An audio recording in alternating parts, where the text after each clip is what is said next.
தவித்து கொண்டிருக்கிறாய். எனக்கென்று யாருமே இல்லையே, நீங்களும் இருக்க மாட்டீர்களா அப்பா என்று என்னிடமே நீ கேட்கிறாய். உனக்கு யார் இல்லை? எல்லோருமே இருக்கிறார்களே. நீதான் அவர்களை புரிந்து கொள்ளவில்லை. யார் என்று சொல்கிறேன் தெரியுமா? அந்த கடவுளை தான் சொல்கிறேன்.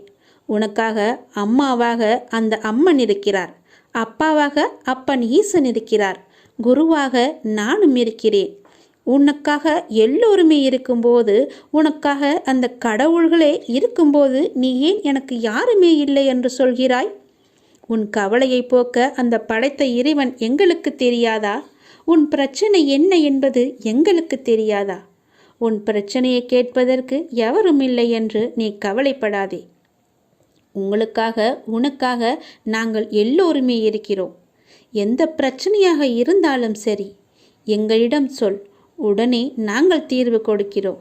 உனக்காக, என்னுடைய குழந்தைகளுக்காக நாங்கள் எது வேண்டுமானாலும் செய்வோம். உன்னை படைத்தது யார் என்று நினைக்கிறாய்? உன்னை படைத்தது நாங்கள்தான். எங்களுக்கு தெரியாதா? நீ எங்கு, எப்போது, எப்படி பிறக்க வேண்டும், யார் வயிற்றில் பிறக்க வேண்டும், யார் உனக்கு அப்பாவாகவும் அம்மாவாகவும் இருக்க வேண்டும் என்று எங்களுக்கு தெரிந்துதான் நான் உன்னை படைத்தேன். நாங்கள் உங்களுக்கு செய்வது எல்லாமே நன்மையாகத்தான் இருக்கும். அதனால்தான் இவர்களுக்கு உன்னை பிள்ளையாக படைத்தேன். இப்போது நடந்தது, இதற்கு முன்பு நடந்தது, இனிமேல் நடக்கப் போவது எல்லாமே எங்களுக்கு தெரிந்துதான் நடக்கிறது என்பதை நீ ஏன் மறந்துவிட்டாய்? உன்னுடைய கவலைகளை பற்றி எங்களுக்கு தெரியாதா? உன்னுடைய பிரச்சனைகள் எல்லாமே தீரும் நேரத்தை நீ நெருங்கிவிட்டாய். நீ இதுவரை அனுபவித்தது பூர்வ ஜென்ம, முந்தைய ஜென்ம கர்மாவின் பலன்தான். மிச்சம் இருந்தது, அது இப்போது முழுவதுமாகவே தீர்ந்துவிட்டது. இன்னும் நான் உனக்கு நிறையவே கொடுக்கப் போகிறோம். அதை பெறுவதற்கு நீ தயாராக இரு. என்ன கஷ்டத்தை கொடுக்கப் போகிறீர்களா என்று தானே நீ கேட்கிறாய்? அவ்வளவு சோதனைகளை நீ தாங்கி இருக்கிறாய், அவ்வளவு பிரச்சனைகளை நீ பார்த்து இருக்கிறாய். கவலைப்படாதே. இனி வருவது உனக்கு பிரச்சனை அல்ல, உனக்கு கவலையும் அல்ல, உனக்கு சந்தோஷம்தான். உன்னுடைய பிரச்சனைகள் எல்லாமே முடிந்து விட்டது. அதற்கு தீர்வும் நீ கண்டுவிட்டாய். இனி நடக்கப் போவது எல்லாமே உனக்கு ஜெயமாகவே இருக்கும், சந்தோஷமாகவே இருக்கும்.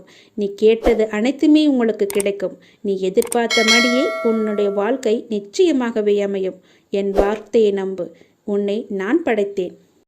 என்னுடைய இரு கரத்தை கொண்டு நான் உன்னை ஆசீர்வதிக்க வந்திருக்கிறேன். என் கரத்தை உடனே தொட்டு என் ஆசையை நீ பெற்றுக்கொள். எல்லையில்லாத மகிழ்ச்சி உன்னை தேடி வரப்போகிறது. உங்களின் உணர்வுகள், எண்ணங்கள், பேச்சுக்கள் எல்லாம் எத்தகைய நிகழ்வை சுற்றி விரும்பியோ வெறுத்தோ தீவிர வட்டமிடுகின்றதோ அதுவே நடக்கும் என்பதை நீங்கள் உணர்ந்து கொள்ளுங்கள். உங்களுடைய மனமானது எப்பொழுதும் மகிழ்ச்சியையும் சந்தோஷத்தையும் இனிமையை மட்டுமே நினைத்து வைத்து கொள்ளுங்கள். உங்கள் மனம் எப்பொழுதும் சந்தோஷத்திலேயே மூழ்கி இருக்கட்டும். அப்பொழுதுதான் உன்னை சுற்றி எப்பொழுதுமே மகிழ்ச்சி இருந்து கொண்டே இருக்கும். நிதானத்தை இழக்காத வரை வாழ்க்கையில் உனக்கு தோல்வி என்பதே இல்லை.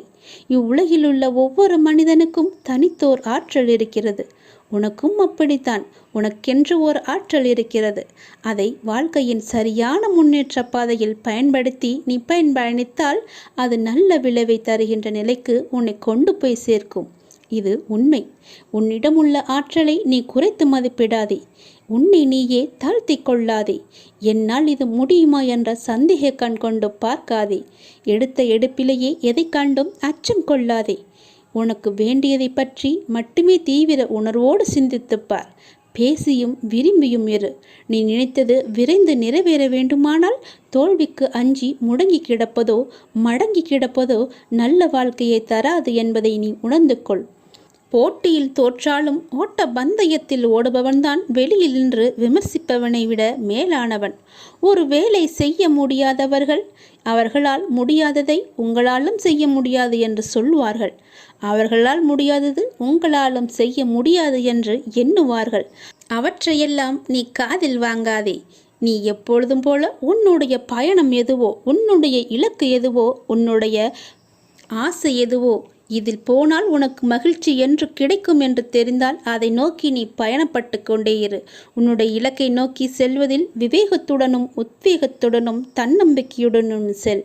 கண்டிப்பாக உனக்கு இன்ப அதிர்ச்சி அந்த இடத்தில் காத்து கொண்டிருக்கிறது என்பதை நீ மறந்து விடாதே.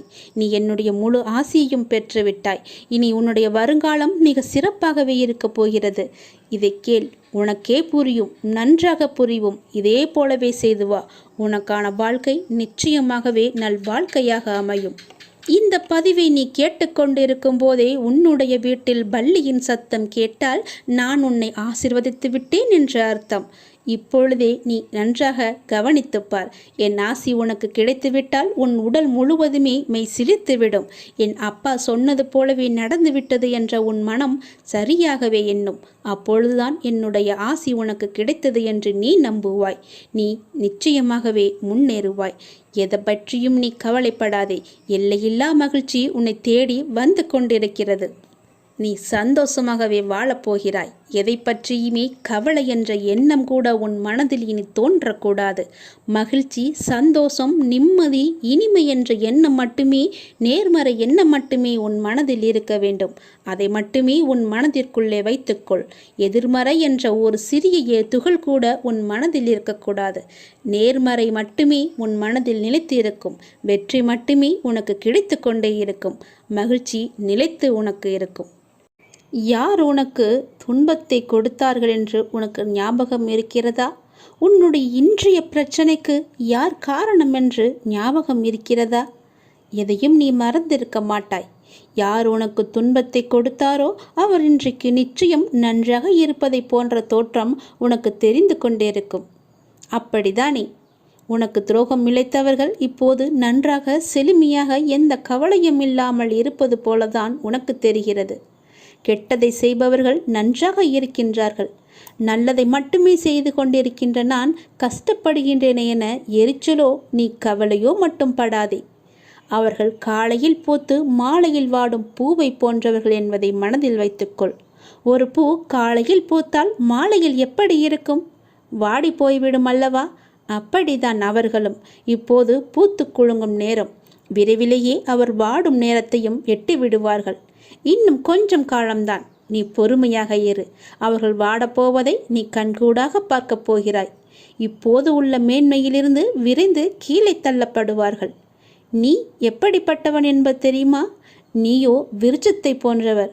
விருட்சமாக வேரூன்றி ஆழமாக நிற்கப் போகிறாய். எல்லோருக்கும் நிழல் தரும் மரமாக இருக்கப் போகிறாய். அநேகம் பேர் உன்னை ஏமாற்ற வந்தாலும் நீ எதற்குமே அயர்ந்து போகாதே. எத்தனை இழப்புகள் வந்தாலும் சோர்ந்து போகாதே. நான் ஆழமாக வேர் விட்டிருக்கும் விருட்சம் என்று சொல்லிக்கொள். நான் ஆலமரம், என்னை யாரும் அசைத்து பார்க்க முடியாது என்று நெஞ்சை நிமிர்த்தி சொல்லிக்கொள். நீ மலர்களை மட்டுமல்ல, கனிகளையும் தரப்போகிறாய். அதில் வருகின்ற நன்மை பலருக்கும் பயனாகவே இருக்கும். உன் நிழல் தேடி வரும்போது உன்னால் முடிந்த உதவிகளை அவர்களுக்கு செய். நாம் என்று கஷ்டப்படுவதைப் போலத்தான் நம் எதிரில் இருப்பவரும் ஒரு நாள் துன்பத்தை அனுபவிக்கப் போகிறார் என்பது உனக்கு தெரிந்துவிட்டால் நீ நிச்சயமாக அவர்கள் மீது கோபப்படவே மாட்டாய். அவர்களுக்காக நீயே பரிதாபப்படுவாய். வேண்டாமப்பா, அவர்களை விட்டுவிடு என்று நீயே உன் வாயால் சொல்லும் அளவுக்கு அவர்கள் நிலை பரிதாபமாக இருக்கப் போகிறது. இன்று நான், நாளை நீ என்று சொல்லிக் கொள்வாய். உனக்கு தவறு இழைத்தவரை பார்க்கும்போது இவரும் தண்டனைக்கு தயாராகிறார் என்பதை தெளிவாக தெரிந்து அவருக்காக நீ பரிதாபப்படு. இப்படி செய்யும்போது எத்தகைய சூழ்நிலையிலுமே நீ பாதிக்கப்பட மாட்டாய். உன் மனதில் குழப்பம் வராது. உன் மனதில் தெளிவு பிறக்கும். உன் மனதில் கவலையே இருக்காது. உன் மனதில் நிம்மதி இருக்கும். எதை பற்றியுமே நீ கவலைப்படாதே. ஏனெனில் அப்போது உன் மனதை படுக்கின்ற நான் நிச்சயம் பல வெகுமதிகளை அள்ளித்தரப்போகிறேன். நீ கவலைப்படாதே. நீ சந்தோஷமாகவே இருக்கப் போகிறாய். நிம்மதியாக வாழப்போகிறாய். எப்போதெல்லாம் எங்கெல்லாம் அநீதி தோன்றுகிறதோ அப்போதெல்லாம் அங்கெல்லாம் நான் அவதரிப்பேன். அநீதியை நான் அழிப்பேன். நான் நான் என்று கூறுகிறாயே அர்ஜுனா, நான் என்பது எது? நான் தான் நீ. நீதான் நான், உன்னை இயக்குபவனும் நான் தான் என்பதை நீ தெரிந்து கொள். உனக்கு நடப்பது எல்லாமே என்னால் என்பதை தெரிந்து கொள். உனக்கு நடப்பது எல்லாமே உன்னுடைய நன்மைக்காக நான் செய்கிறேன் என்பதை தெரிந்து கொள். எந்த பொருளையும் தீயிலிட்டால் முதலில் அது கருப்பாக ஆகும். பிறகு இன்னும் அக்னியுடன் போட்டால் நீற்று போகும், சுத்த வெளுப்பாக ஆகிவிடும். அப்புறம் தீயில் போட்டால் அது மாறாது. அதுவே முடிவான நிலை. இப்படி நீற்று போனதே திருநீரு. நீரு பஸ்வம் எனப்படும். ஈஸ்வரன் மகா பஸ்பம். எல்லாம் அழிந்த பின்னும் இவற்றை அழித்துவிட்டு எஞ்சி நிற்கிற அழியாத சத்தியமான மகா பஸ்பம்தான் உதி. அவன் பஸ்மமாக நீற்று வெளுத்து போனதற்கு முந்திய மாறுதல்தான் கருப்பு. அதுதான் கரி. நிலக்கரிதான் இவ்வுலக ஐஸ்வர்யத்தில் இக்காலத்தில் முதலிடம் பெற்றிருக்கிறது தெரியுமா? எதுவும் தோன்றவும் இல்லை, இங்கு எதுவும் இயங்கவும் இல்லை, மறையவும் இல்லை. புற உலக மாயைகளை நீக்கினால் உனக்கு உள்ளது உள்ளதுபடியே இருக்கிறது. உங்கள் விவாதம் மௌனமாகவே இருக்கட்டும். மௌனத்தை விட சிறந்த விவாதம் ஏதுமே இருக்க முடியாது. அவரவர் விரும்பிய பதிலை அவரை பெற்றுக்கொள்ள உங்கள் மௌனமே ஆக சிறந்த விவாதமாக இருக்கட்டும். நீங்கள் அறிந்ததை கொண்டு கடவுளை வழிபடுங்கள். உனது உள்ளத்தில் இருந்து வழிபடுங்கள். வழிபாட்டிற்கு எந்த ஒரு விதிமுறையும் கிடையாது.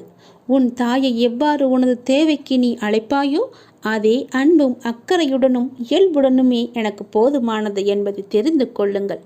இந்த அப்பாவை அழைப்பதற்கு எந்த ஒரு சிறந்த வழிமுறை என்பதும் நான் வைத்து கொள்ளவில்லை. அன்பாக கூப்பிட்டால் போதும். நான் இருக்க பயமென்று உன்னை தேடி நான் ஓடோடி வந்து விடுவேன்.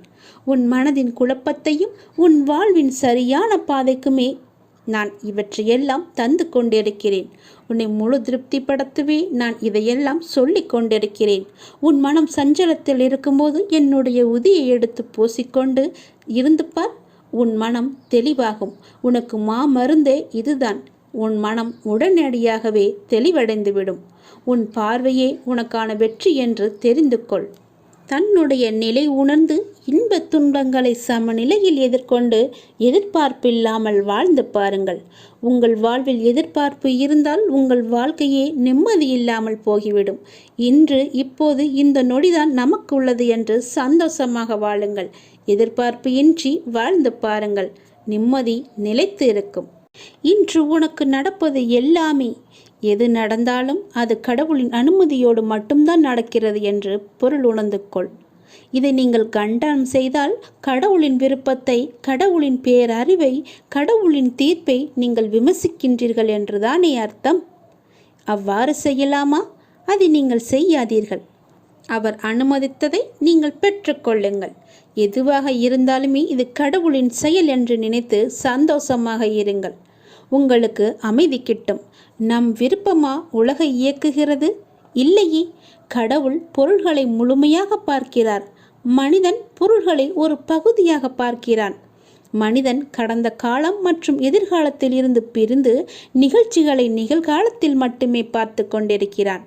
கடவுளுக்கோ முன் நடந்ததும் தெரியும், பின் நடக்கப் போவதும் தெரியும், இப்போது நடக்க இருப்பதும் தெரியும். அதனால்தான் கடவுள் ஒற்றுமையை காண்கிறார், மனிதன் வேற்றுமையை காண்கின்றான். கடவுள் பூரணமான நியாயத்தை காணும்போது அதே தருணத்தில் மனிதனோ அதை காண்பதே கிடையாது. நீங்கள் கடவுளின் ஸ்தானத்தில் வைத்து பாருங்கள். நீங்களே கடவுள் என உணருங்கள். பிரபஞ்சம் முழுவதும் உங்களுக்கு படைப்பே என்றும் அனைத்தும் உங்கள் விருப்பத்தாலேயே நிகழ்கின்றன என்றும் உணர்ந்து கொள்ளுங்கள். உடனேயே உங்களுக்குள் அபரிமிதமான அமைதியும் ஆற்றலும் ஊற்றெடுப்பதை நீங்கள் உணர்ந்து கொள்வீர்கள். பிறர் நம்மை திட்டும் போது பிறர் உங்களை காரணமின்றி திட்டுவதாகவும் காரணமின்றி துன்புறுத்துவதாகவும் நீங்கள் கூறுகின்றீர்கள். அது உண்மையாக இருந்தாலும் கூட அதற்காக அலட்டிக்கொள்ளாதீர்கள். நிலைமையை பொறுமையுடன் சமாளியுங்கள். இக்கட்டான நிலைமைகளை சமாளிப்பதில் அமைதி ஒரு சக்தி வாய்ந்த ஆயுதம் என்பதை நீங்கள் காண்பீர்கள். யாராவது உங்களை திட்டினால் கண்களை மூடிக்கொண்டு பொறுமையாக இருங்கள். பிறர் அவர்கள் விருப்பம் போல நினைக்கட்டும், அவர்கள் விரும்புவதை சொல்லட்டும். இந்த உலகம் முட்டாள்களால் நிறைந்தது. நீங்கள் அறிவுடையவராக விளங்குங்கள். எல்லோர் முன்னிலையிலும் பணிவுடன் இருங்கள். எந்த நிலைமையிலும் அடக்கமாக இருங்கள். நான் உயர்ந்தவன் அல்லது தாழ்ந்தவன் என்ற எண்ணத்தை விடுத்து அனைவரிடமும் அனைத்திடத்தும் கடவுளை காண கற்றுக்கொண்டால்தான் இது சாத்தியமாகும். கடவுள் அப்படித்தான் விரும்புகிறார். எனவே அது அப்படியே இருக்கட்டும். பிறர் உங்களை நிந்திகையில் நீங்கள் மௌனமாக இருங்கள். கலக்கம் அடையாதீர்கள். பழி சொற்களை ஏற்றுக்கொண்டால் என்ன ஆகப் போகிறது? அடக்கத்திலும் தூய்மையிலும் நீங்கள் வளர்ச்சி அடைவீர்கள். அதுவே மிக பெரிய தவம் என்பதை தெரிந்து கொள்ளுங்கள். ஆன்மீகத்தில் நீங்கள் உயர்வடைவீர்கள். நிச்சயமாகவே யாராவது உங்களை வசிப்பாடினால் அவர்கள் முடிக்கும் வரை என்னுடைய நாமத்தை நீங்கள் ஜபித்து கொண்டே இருங்கள். வாய்விட்டு கூறினாலும் சரி, அவர்கள் கூறுவது உங்கள் காதுகளில் விழாது. நீங்கள் செவிடாகி விடுவீர்கள்.